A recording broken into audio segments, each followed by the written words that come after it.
Hey guys, I know I just did an IP camera video, but we're doing one again. I often get approached by companies who want me to review one of their products, but I mostly decline because I'd rather buy something and then review it if I'm really interested in that product.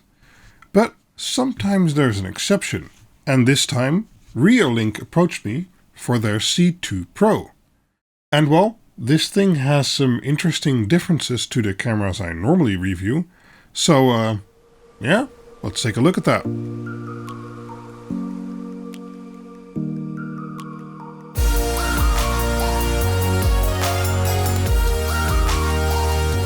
Okay, let's first take a look at the paper specifications. This is a 5 megapixel camera that also has wireless on board. And the special thing about that is that wireless can connect to 2.4, but also 5 gigahertz, and you don't see that too often. Next to that, this camera is a pan, tilt, and zoom camera, so that makes positioning a lot easier. And to help with that positioning, this camera is also USB powered. So you could probably even use a power bank to, well, basically put it anywhere in your house. And I'm going to test that later on. Another important factor for me is that this camera supports RTSP and ONVIF. A lot of models you see like this don't come with that support, and that means you can only use it in the app and not in your favorite NVR software. Well, I linked this one using ONVIF over wireless and wired to NX Witness, and I was able to record the 5 megapixel stream, the low stream for the overview, and I was able to do pan, tilt, and zoom, listen to the audio, so that basically worked perfectly. However, I can understand that people buying this camera, which is kind of like an entry to having a camera in your home, will only buy one or two, use the micro SD card in the back, and then only record on the camera itself and use the app. So I'll try and test and show you a bit of both, but I'm not really used to using other apps than my NVR app, so I'll do my best. Okay, I don't want to stand still at the specifications too long because in the end, the most important is how does the image look. So I did some tests in 3 scenarios, and in those scenarios did dark and light, and that was recorded at the maximum resolution of the camera of, 2560 by 1920, and I had it set to 15 frames per second, and prefer a non-grainy picture. The camera only supports H.264, so no H.265, so I set it to a bitrate of 6 megabits.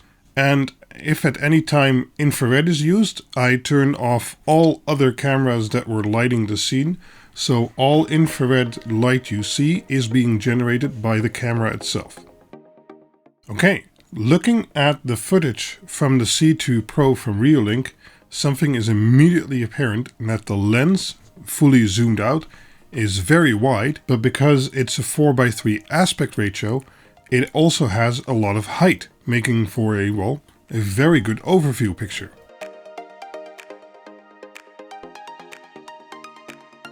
To start, I want to make a comparison to my favorite camera, and this isn't really a fair comparison because the Dahua HDW5831R, which I like to use, is a professional grade 8 megapixel 4K camera, but I just want to show the difference. As you can see here, the picture is a lot clearer and you can definitely see more detail, but the C2-Pro isn't really aimed for users that want that kind of specifications. The C2-Pro has a lot of other advantages, so keep that in mind. Price range is also quite different, and we'll take a look at some more shots of the C2-Pro and see, well, how good it looks for what it does.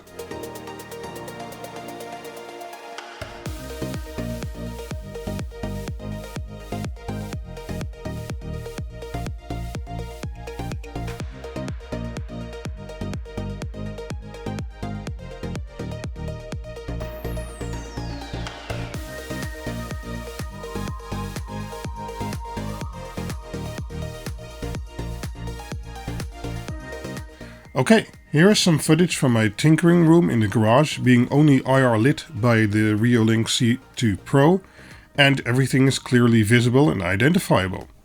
Focus gets a little bit less during IR, but nothing horrible like I've seen with other models.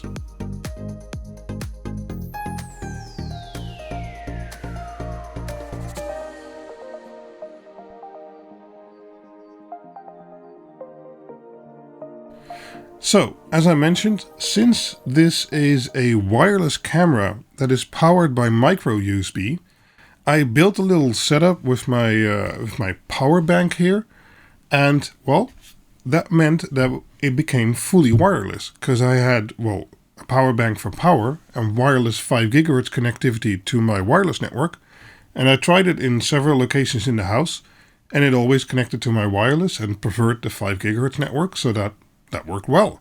But now I was able to, I don't know, just put it on a bookshelf somewhere in a cabinet and just leave it there, and the battery lasted for about 1 to 2 days with continuous operation. So, I'm not sure what scenario you'll want to use that for, but if you have the impromptu need to have a camera at any random location in your house, this will certainly work. Okay, so let's take a look at the footage in my living room standing, well, on the bookshelf.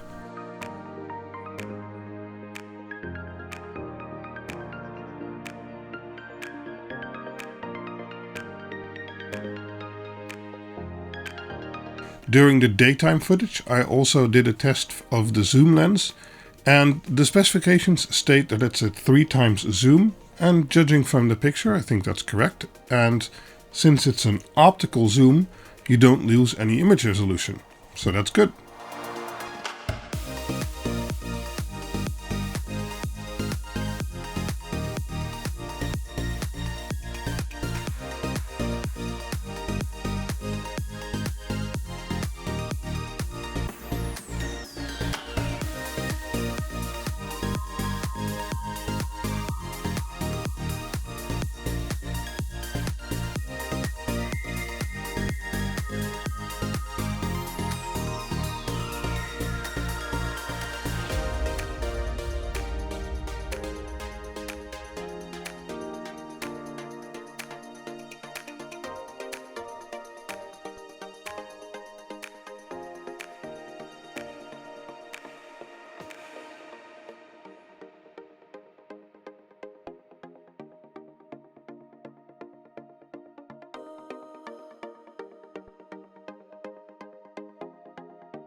Okay, so moving the camera again, we're now in my office. I did a few test shots of my previous camera comparison, so I'm not going to show that in this video, but if you'd like to look at 4K cameras, I did that in my last video, and I never know where it is. I think, no, it's here. So go check those out if you want to see comparison shots from a few 4K cameras versus this one.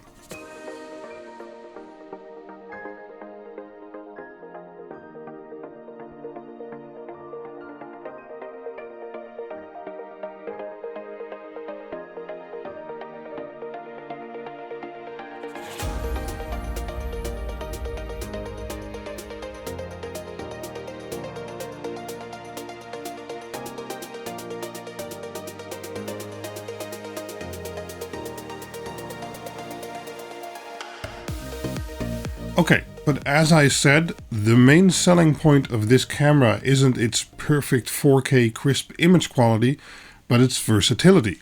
It's pretty small, but the one thing is it has wireless, so you can connect it using an Ethernet jack, but you can also connect it over wireless, and if you connect the cable, it turns off wireless. If you disconnect the cable, it automatically resumes wireless communication. So, yeah, that worked well on my tests. My power bank setup maybe was a little bit silly, but it does include a pretty nice 3-meter long micro USB cable. So you can use the little adapter, or if you have a multi-port phone charger adapter at some place anyway, you can just plug it in there and set it someplace close, or well, you have 3 meters. That's pretty long length. And it only uses 2 to 4 watts, so basically any phone charger will do. Another great thing is the app that's included. The Reolink app is actually quite versatile and worked well. They use a method where you don't have to open ports to your network, but it basically tunnels out and makes a connection to AWS for that. But, well, Reolink says it's secure. You'll have to trust them on that. I didn't do any packet sniffing and stuff like that. It's always kind of a risk if you open up cloud connections to the outside. If you want the ease of functionality, you're kind of stuck with that compromise. So, yeah. But having enabled the app, I was easily able to view the live image, and I was also able to look up footage from the motion detection. And it also has a nice feature that worked a lot better than I expected. The camera itself has microphones and speakers built in. And if you open the app, you can actually enable two-way talk, and you can talk and look at someone in the room. And I think it's actually decent enough to exchange a few words and, I don't know, scare off a burglar and bark like a dog. I don't know what you want to do with it, but yeah, maybe if it's your child, but you shouldn't have left it alone, I think. Or maybe you can comfort your dog by hearing your voice, because the quality's better than I expected. It's a fun feature to have. So yeah, as I said, in the app you can do all the settings. You can schedule recording, change the motion detection, look back recordings it's made. You can even enable push notifications. I didn't test those, but there's loads of functions, and if this would be your only camera without an NVR, I think it's actually a pretty good solution. So getting started with one or two of these, yeah, that's pretty nice. It's easier than with the cameras I normally use, for sure. So yeah. So a few things to note. Once you unpack the Reolink and you hook it up to your network to connect it to the app and stuff like that, make sure the first thing you do is upgrade the firmware. There's regular firmware updates coming out, and I had some issues before running the latest version. But since I'm running the latest versions, all of those disappeared and it's been working fine. I did have an issue connecting it to my NVR. That worked while I had the network cable plugged in.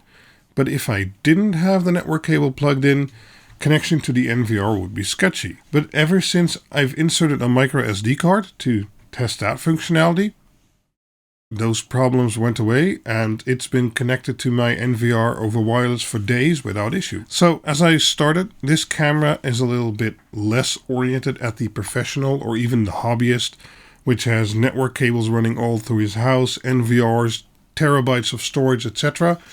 This camera is more oriented at people who don't have all that, want to use an app, just use micro SD and get started with having a camera in their house. And as a camera to have in your house, micro USB, 3x zoom, PTZ, wireless, this one's really easy, and my user experience was pretty good. A lot easier than using a cable Dahua and stuff like that. So in that regard, I can certainly recommend it. Image quality is okay. I've seen worse, but yeah, there's much better. But for the price and then the functionality that it offers, I think it's an okay product. So if you're looking for an indoor camera, yeah, check it out. I'll have some special links down in the description, which Reolink sent me. They also sent me this camera. And they often have offers going on their website, which make it cheaper than Amazon and AliExpress and stuff like that. So make sure to check out that link in the description. If you have any questions regarding the camera, you can always find me down in the description. Yes, I'm also in the description, but better in the comments. Leave me a comment and I'll try and see if I can answer your question. And well, that's it for this review. Thanks for watching and see you guys in the next video. Bye bye.